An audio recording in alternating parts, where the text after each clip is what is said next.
berubah lagi nih aturan JHT nih. Kudu nyampe tua nih baru bisa cair nih. Gimana yang kena PHK nih ini? Aduh, kacau.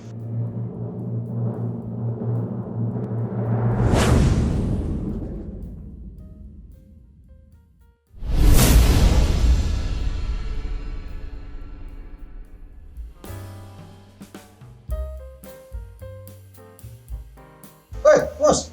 Apa kok? Beneran lu datang? Kenapa? Lu udah tahu belum soal JHT nih? Hah? Udah tahu belum soal JHT?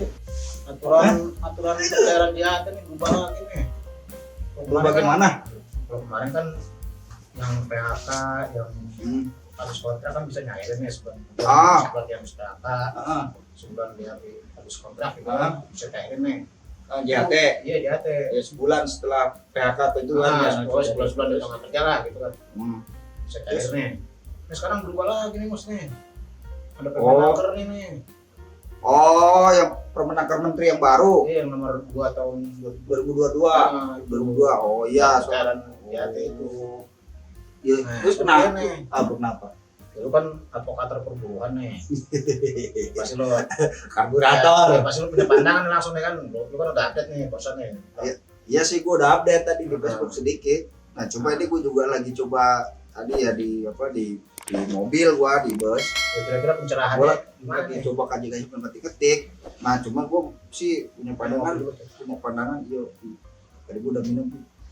Punya pandangan sedikit ya kalau soal yang ini. Walaupun gue masih coba pelajari lagi karena paling gue sih baru nemuin dua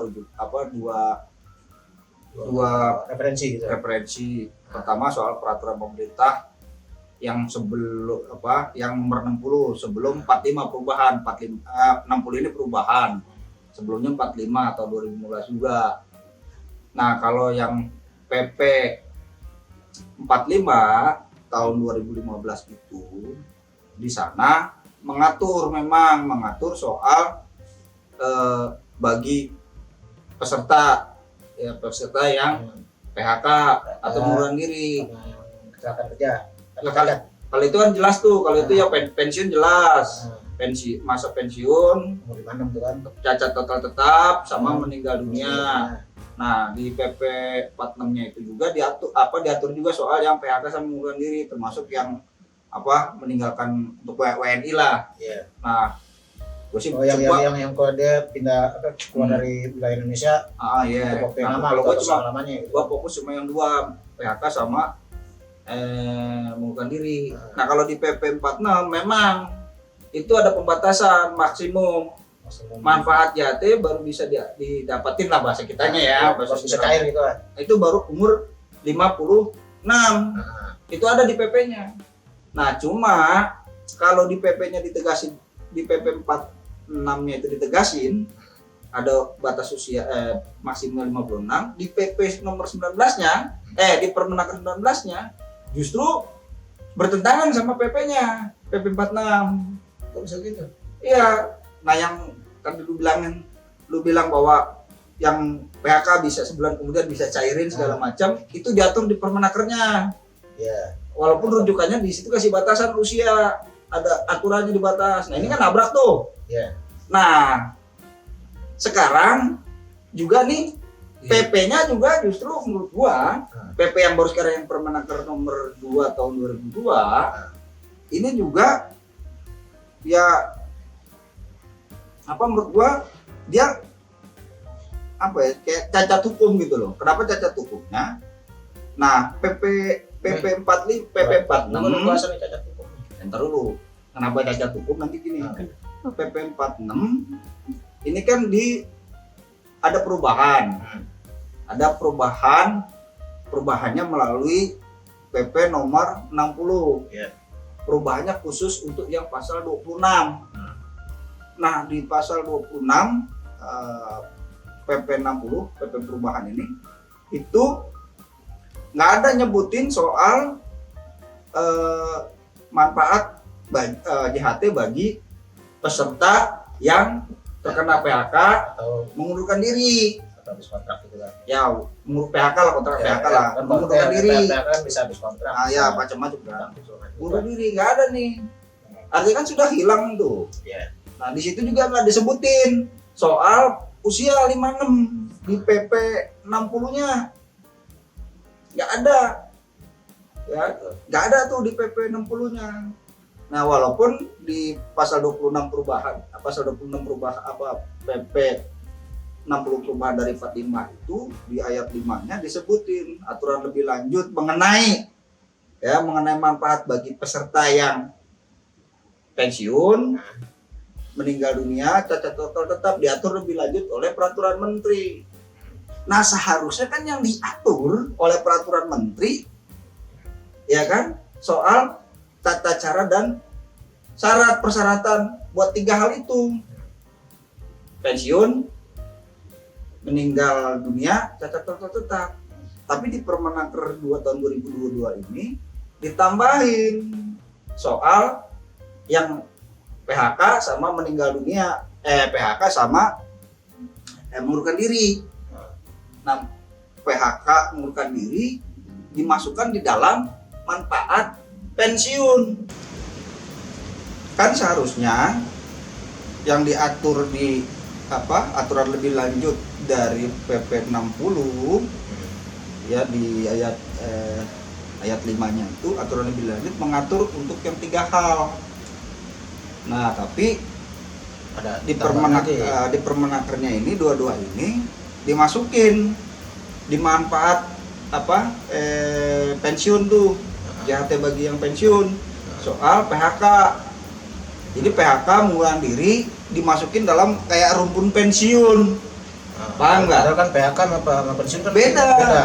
Walaupun ada PHK karena pensiun kan.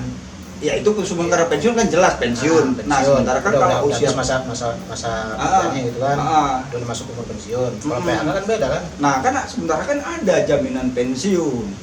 Ya kan peraturannya tersendiri. Jaminan pensiun itu kan yang untuk pertama kali per 1 Januari 2019 deh itu usia 56. Terus kemudian atau seperti apa terus ditambah 1 tahun 57. Nah untuk yang terus untuk berjalan 3 tahun lagi jadi sekian tahun gitu.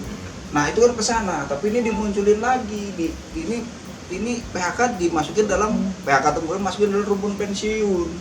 Nah di sini nih ngacoknya nih. Nah menurut gua di sini cacat hukumnya. Nah, karena ada cacat hukum nih. Konsekuensi hukumnya gimana nih? Ya konsekuensi hukumnya ya berarti bisa digugat gitu kan? Ya bisa digugat, diajukan permohonan pembatalan ke Mahkamah Agung.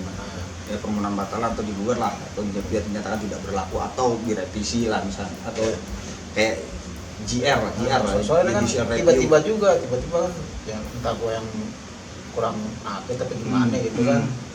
Tapi ini agak tiba-tiba juga. Menurut gua persoalannya adalah yang penting adalah tadi kekacauan ini gitu, kekacauan tindak ini. Ya pensiun itu sebenarnya seperti apa sih? Nah, kira-kira kan definisinya udah masing-masing sudah ada tuh kan. PHK definisinya PHK apa? Mengundurkan diri definisinya apa? Pensiun kan punya definisi sendiri. Nah, kenapa kemudian PHK sama mengundurkan diri dimasukin dalam satu rumpun dengan pensiun? Jelas sudah punya definisi yang berbeda-beda, istilah berbeda-beda. Aturannya yang menurut gua nih seharusnya nih Menteri Tenaga Kerja atau kemudian pemerintah secara umum membuat peraturan tersendiri tentang soal yang manfaat JHT bagi pekerja yang di PHK. Ya, PHK dan mengundurkan diri. Harusnya ada tuh. Bikin sendiri gitu loh, terpisah. Selain dari pesangon ya, soal pesangon ya. Oh iya tuh kita nggak ngomong pesangon ini kita soal karena kan JHT itu kan ada iur pekerja kan. Iya kan? Ini karena lumayan 5,7% upah sebulan kan. Kali masa berapa tahun kepesertaan. Ya, apalagi kan kalau dimasukin misalkan kan misalnya ada yang ngomong kan sudah ada kalau soal PHK mah sudah ada jaminan kehilangan pekerjaan. Oh beda bos, jaminan kehilangan pekerjaan ya kan, juga itu undang-undangnya baru, peraturannya masih baru ya kan. Itu juga yang katanya iurannya dibayar sama pemerintah cuma 0,22%, ya kan, sisanya dari uang jaminan kematian sama apa yang diolah kayak begitu. 5,7 sama 0,46 lah, ya jelas beda, lebih besar 5,7% dong. Nah, iyalah. Itu, nah menurut gua tadi pertama ya bisa nih, karena menurut gua sekarang ini karena gua juga masih harus pelajari lebih dalam lagi atau cari referensi hukum yang lain.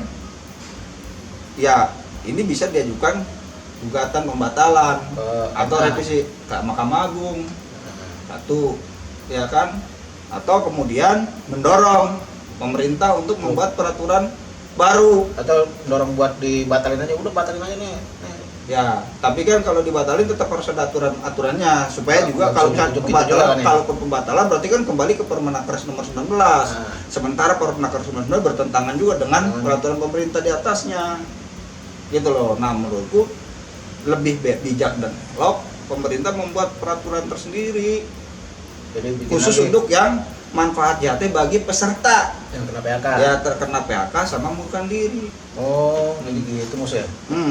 Udah ya, ngopi dulu. Gua bikin kopi. Gila lo, baru nyampe udah todong kayak gini. Udah ya, gua bikin kopi dulu. Oke ya.